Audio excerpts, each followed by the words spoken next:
नमस्कार, मैं हूं राम विश्वकर्मा। आप देख रहे हैं नवभारत टाइम्स। पश्चिम बंगाल में एसआईआर की प्रक्रिया को लेकर अब तक तृणमूल कांग्रेस और बंगाल की मुख्यमंत्री ममता बनर्जी ही आरोप लगाती रही थी, लेकिन अब एसआईआर को लेकर बीजेपी के बड़े नेता शुभेंदु अधिकारी ने भी बड़े आरोप लगा दिए हैं। मतदाताओं के गहन पुनरीक्षण को लेकर शुभेंदु अधिकारी ने पश्चिम बंगाल सरकार पर आरोप लगाए हैं। शुभेंदु अधिकारी का आरोप है कि राज्य प्रशासन मतदाता सूची में व्यक्तिगत और अनियमित हस्तक्षेप कर रहा है और राज्य के वरिष्ठ अधिकारी बहुत से ऐसे लोगों को भी लिस्ट में डाल रहे हैं जो इसके लिए पात्रता रखते ही नहीं हैं। इस सिलसिले में बीजेपी नेता शुभेंदु अधिकारी ने मुख्य चुनाव आयुक्त ज्ञानेश कुमार को एक पत्र भी लिखा है, जिसमें उन्होंने ममता बनर्जी सरकार पर आरोप लगाया है कि उनकी सरकार और पश्चिम बंगाल पुलिस तटस्थता का उल्लंघन कर रही है और बल का दुरुपयोग भी किया जा रहा है। इतना ही नहीं, शुभेंदु अधिकारी ने बंगाल चुनाव से पहले अपने वोट बैंक को मजबूत करने के लिए गलत ढंग से चीजों को प्रचारित करने का भी आरोप ममता सरकार पर लगाया।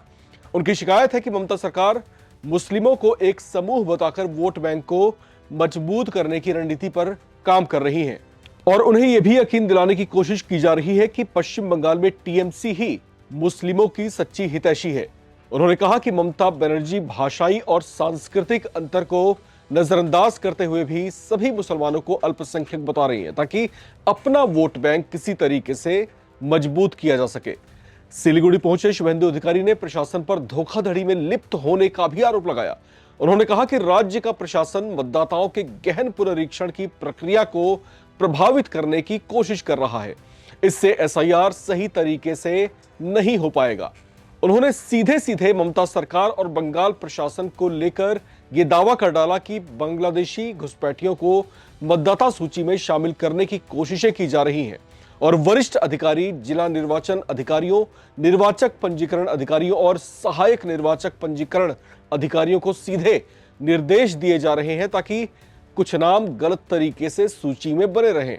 उन्होंने कहा कि इससे इस बात की संभावनाएं बढ़ गई हैं कि इसमें बांग्लादेशी घुसपैठिए, फर्जी मतदाता और मृत लोगों के नाम भी शामिल हो सकते हैं। अब चुनाव आयोग ने शुभेंदु अधिकारी की ऐसी शिकायतों को गंभीरता से लिया है।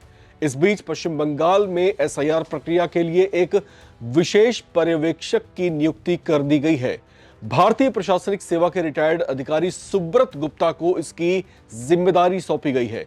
चुनाव आयोग के इस कदम का बीजेपी नेता शुभेंदु अधिकारी ने खुल करके स्वागत किया है।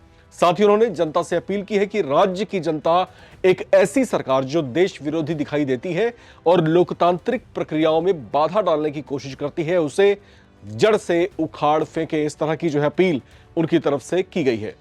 अब पश्चिम बंगाल में एसआईआर या मतदाता सूची के गहन पुनरीक्षण को लेकर पिछले कई दिनों से विवाद गरमाया हुआ है। बड़ी संख्या में टीएमसी और कांग्रेस समर्थक इसका विरोध करते हुए सड़कों पर उतरे हुए भी दिखाई दिए थे, जबकि दूसरी ओर एसआईआर की प्रक्रिया में लगे बीएलओ या बूथ लेवल ऑफिसर्स भी काम के अत्यधिक दबाव और असुविधाओं की शिकायत के साथ प्रदर्शन करते हुए देखे गए थे, जिनसे ममता सरकार ने सहानुभूति भी जताई थी।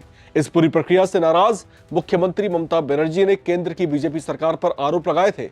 उन्होंने कहा था कि मतदाता सूची के गहन पुनरीक्षण के पीछे बीजेपी के नेतृत्व वाली केंद्र सरकार की असली मंशा एनआरसी को लागू करना है। अपनी एक पोस्ट में उन्होंने केंद्र सरकार पर सवाल उठाते हुए कहा था कि आजादी के इतने वर्षों बाद भी लोगों की नागरिकता पर प्रश्न चिन्ह लगाए जा रहे हैं। तो ये पूरी जो प्रक्रिया है, इस पर किस तरीके से द्वंद्व छिड़ा हुआ है, किस तरीके से टीएमसी और बीजेपी के जो नेता हैं एक दूसरे पर बयानों की बौछार कर रहे हैं, एक दूसरे को घेरने की कोशिश कर रहे हैं, ये दिखाने बताने की कोशिश कर रहे हैं कि जनता के असली हितैषी हम ही हैं। लेकिन इस बीच ये जो पूरी प्रक्रिया है, जो आरोप यहां पर लगाया गया कि इस पूरी प्रक्रिया को बाधित करने की किसी ना किसी तरीके से कोशिश की जा रही है, तो इसको लेकर के जो है अब जो केंद्रीय चुनाव आयोग है उसने कड़ा संज्ञान लिया है और इसको लेकर के अब जो है चीजें आपको और तरह से आती हुई दिखाई देंगी। बहरहाल इसमें कौन से नए नए अपडेट्स होंगे वो लेकर के हम फिर से आपके बीच हाजिर होंगे। तब तक आप बने रहें और देखते रहें नवभारत टाइम्स।